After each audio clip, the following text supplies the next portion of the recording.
Conversemos esta mañana con Antonia Urrejola, exministra de Relaciones Exteriores, excomisionada también. ¿Cómo le va, Antonia? Gracias por estar con nosotros. Hola Juan Manuel, buen día. Cuando yo decía excomisionada de la Comisión Interamericana de Derechos Humanos, ¿cómo calificaría, Antonia, déjeme partir preguntándole esto, hoy la situación usted en Venezuela? Bueno, me parece que estamos frente a una situación de mayor cierre de los espacios cívicos, los espacios públicos, de la libertad en Venezuela. Yo concuerdo absolutamente con las palabras del presidente de la República ayer de que estamos definitivamente en una dictadura, y lo que hemos visto además en los últimos meses, no solo en los últimos días, respecto de las detenciones arbitrarias, es, como lo ha dicho la propia Comisión Interamericana de Derechos Humanos hace algunos días atrás, lo que estamos viendo es terrorismo de Estado. Es terrorismo de Estado. Definamos qué es lo que es terrorismo de Estado para poder dimensionarlo también.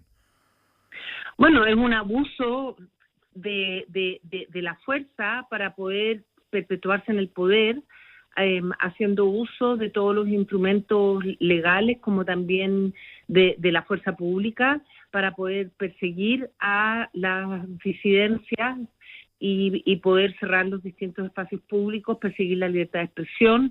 Hemos visto cómo defensores y defensoras de derechos humanos no solo han sido hostigados, sino que han sido detenidos. La situación de Carlos Correa, por ejemplo, creador de Espacio Público, un periodista que lleva muchísimos años trabajando respecto a la libertad de expresión en Venezuela, fue detenido al salir de su oficina el día martes. Hoy, que es día viernes, todavía las autoridades venezolanas no reconocen tenerlo detenido. La familia presentó un habeas corpus, un recurso de amparo, no ha sido resuelto, y eso, por lo menos en lo personal, ¿cierto?, rememora a situaciones que vimos bajo la dictadura chilena con Pinochet. Antonia,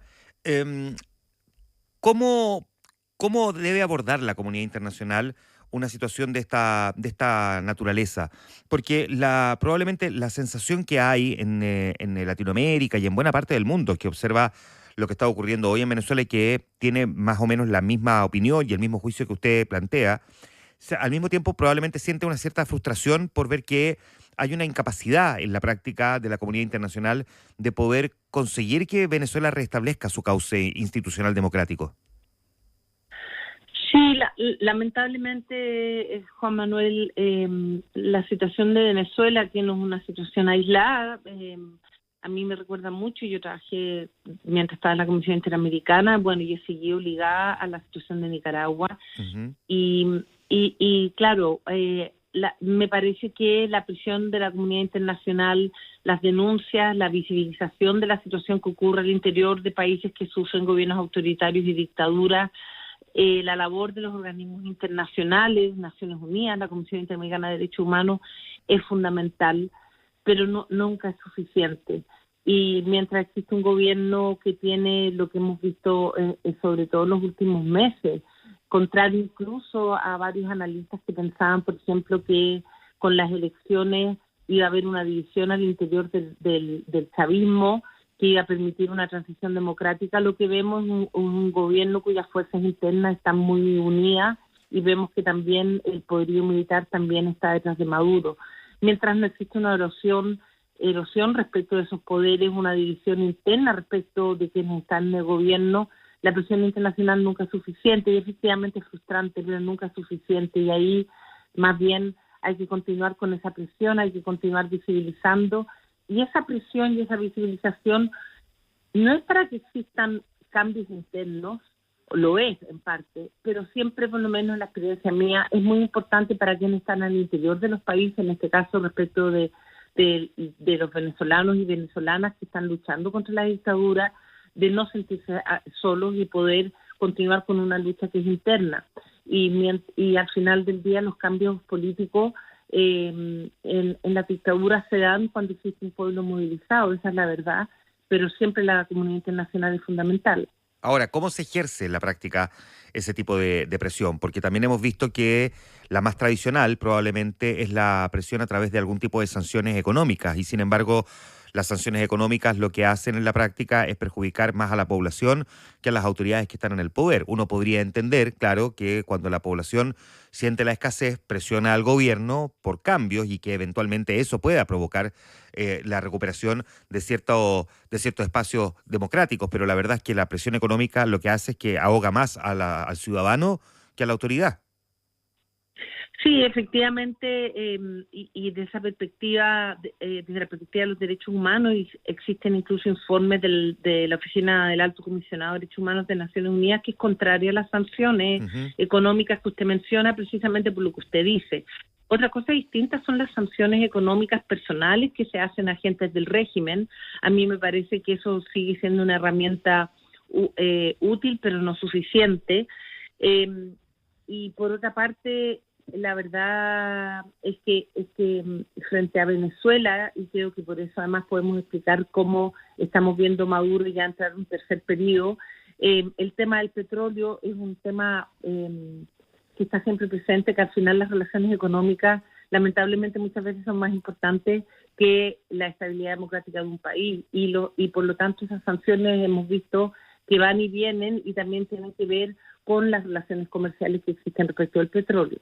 Ya, ahí hay una forma de ejercer algún tipo de presión. Tenemos ejemplos en el mundo, sin embargo, que ese tipo de fórmulas tampoco han resultado ser muy exitosas. Probablemente el gran emblema ha sido Cuba, pero también hay otras naciones o gobiernos más que naciones, como es el caso de Rusia, últimamente con la guerra en Ucrania, el caso de Irán, el caso de Corea del Norte, por su fabricación de armamento, que sin embargo logran resistir y resisten por décadas.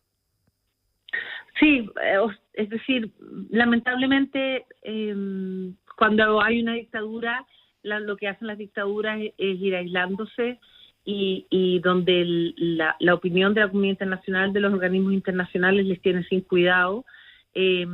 Para mí, hoy día el ejemplo emblemático es Nicaragua, donde ha tenido sanciones económicas, donde ha tenido sendos informes de los organismos internacionales, donde ha tenido una presión de la comunidad internacional, de la Unión Europea, y ahí sigue Daniel Ortega y Rosario Murillo.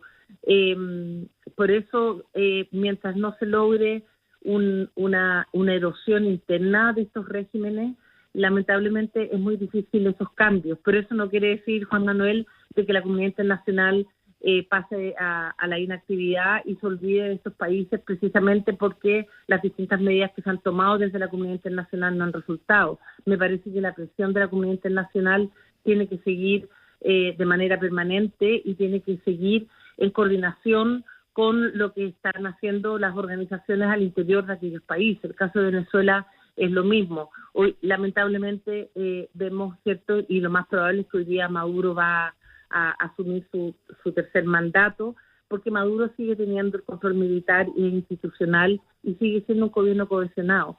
Y ahí la movilización social, lo que me parece sigue siendo fundamental, pero no es suficiente. La verdad es que yo soy bastante pesimista, Juan Manuel, por lo menos en el corto y mediano plazo, respecto a lo que va a pasar en Venezuela, pero quiero insistir que no por eso la comunidad internacional debe como olvidarse lo que ahí sucede, sino que tiene que mantener esa alerta y esa presión. Ya, ahora volviendo entonces a Venezuela. Nicolás Maduro pareciera mostrarse tremendamente sólido hoy día y sin ningún atisbo siquiera de esbozar alguna posibilidad de alguna apertura al diálogo democrático. Una cosa, sin embargo, es la retórica, la imagen, otra muy distinta es la realidad. Yo sé que esta pregunta, Antonia, estamos conversando esta mañana con Antonio Urrejola, ex ministra de Relaciones Exteriores, ex comisionada de la Comisión Interamericana de Derechos Humanos. Insisto, yo sé que la pregunta, Antonia, a lo mejor la pone en una situación de tener que definir un punto de vista, pero sin toda la información disponible, ¿no? Pero ¿cuánto de esa fortaleza que muestra Nicolás Maduro, al menos en esa retórica, en su discurso, existe realmente? ¿O cuánto puede estar tambaleando este gobierno que cada vez va quedando más aislado y con una población que se atreve hoy día a salir a protestar a las calles? A ver, yo creo que existe, y lo hemos visto sobre todo este año, una oposición organizada y una movilización sumamente importante. Tienen más lejos, además, las actas que hemos visto tanto desde la oposición como también el propio Centro Carter dan cuenta que Edmundo González ganó más allá de los niveles de porcentaje, pero a pesar de aquello, insisto, Maduro sigue teniendo el control militar e institucional. Y eso es lo que lo va a seguir fortaleciendo, más allá del aislamiento cada vez mayor que usted mencionaba, pero ese aislamiento es sobre todo, si lo vemos respecto de la región, la Unión Europea, pero sí ha tenido apoyos muy importantes como lo es China y Rusia, y esos apoyos tienen que ver no solo económicos, sino que también en los conflictos geopolíticos que vemos hoy día no son aliados menores, aun cuando están bastante lejos físicamente. Ya, Antonia, desde Chile, ¿qué puede hacer uno cuando además tenemos este doble dilema? Por un lado, las relaciones están en la práctica cortadas y por otro, además, nuestro país viviendo el drama de muchos venezolanos que escapando de esta dictadura de Maduro están llegando al territorio nacional con todas las dificultades que esto también conlleva. Bueno, yo creo que ahí yo estoy también de acuerdo con la decisión del gobierno de no romper definitivamente las relaciones diplomáticas. Las relaciones están en un mínimo, pero siguen estando.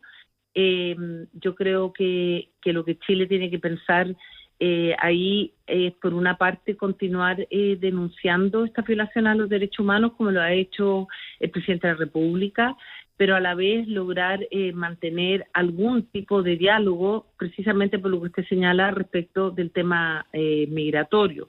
Y en ese tema me parece que los gobiernos de la región, que en su mayoría se han manifestado contrarios a Maduro y que no han reconocido la elección y han señalado que hubo fraude, a su vez me parece que un deber es poder mantener una coordinación para ver cómo hacer frente a la migración venezolana. No hemos visto, yo en algún momento pensaba después de las elecciones de julio de este año que iba a haber una presión, una ola migratoria, una nueva ola migratoria bastante grande. No hemos visto aquello, lo que no quiere decir que lo podemos ver en los próximos meses, y creo que ahí es fundamental, pensando también en la situación interna de Chile, pero en la región, y pensando también en el pueblo venezolano con quienes estamos solidarizando, que estos propios gobiernos que se han manifestado contrarios a Maduro también establezcan una coordinación respecto de la migración venezolana, entendiendo las dinámicas internas, pero también un llamado a la solidaridad entre los distintos gobiernos para hacerse cargo de esta ola migratoria. Y ese es probablemente uno de los grandes desafíos que tiene hoy día la comunidad internacional. Hay algo, por último, Antonia, esto de forma, si se quiere, más meramente informativa, pero ¿hay algo que pueda eventualmente forzar una intervención internacional? ¿Algo que pueda eventualmente ocurrir? Es decir, si sucede algo en particular que pueda forzar, porque entendemos la lógica de la no intervención de terceros países, pero al mismo tiempo cuando hablamos de la autodeterminación de los pueblos, aquí la autodeterminación de los pueblos uno imaginaba que era elegir a su gobernante, y la sensación que tiene la gran mayoría del planeta es que los ciudadanos votaron por otro candidato y no por Nicolás Maduro. ¿Qué podría eventualmente forzar una intervención, no digo militar, pero sí una intervención mayor de terceros países en Venezuela? A ver, yo creo que es lo que hemos visto hasta ahora, Juan Manuel. Yo no veo hoy día más herramientas de parte de la comunidad internacional, descartando obviamente una intervención militar. Yo estoy completamente contraria a aquello. Creo que esos tiempos terminaron hace rato en la región y creo que no deben volver.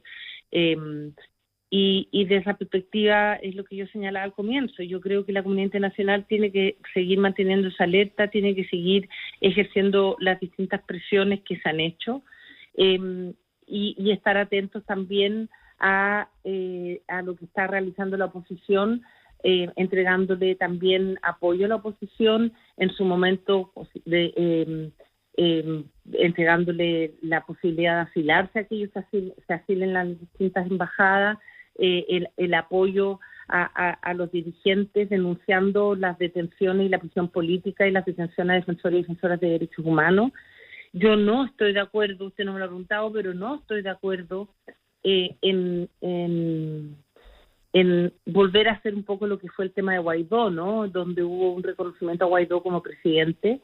Yo no estoy de acuerdo, creo que ese experimento fracasó con Guaidó, no veo por qué ahora podría funcionar respecto de Edmundo González. De hecho, el reconocimiento que se hizo a Guaidó en su momento, a mí me parece que en la interna Maduro quedó fortalecido. Yo entiendo que es una señal política el reconocer a Edmundo González, es más bien una señal política, pero en términos prácticos yo no veo ningún efecto para la realidad venezolana cuando tienes un gobierno que, como yo digo, sigue teniendo el imperio de la ley y la fuerza militar.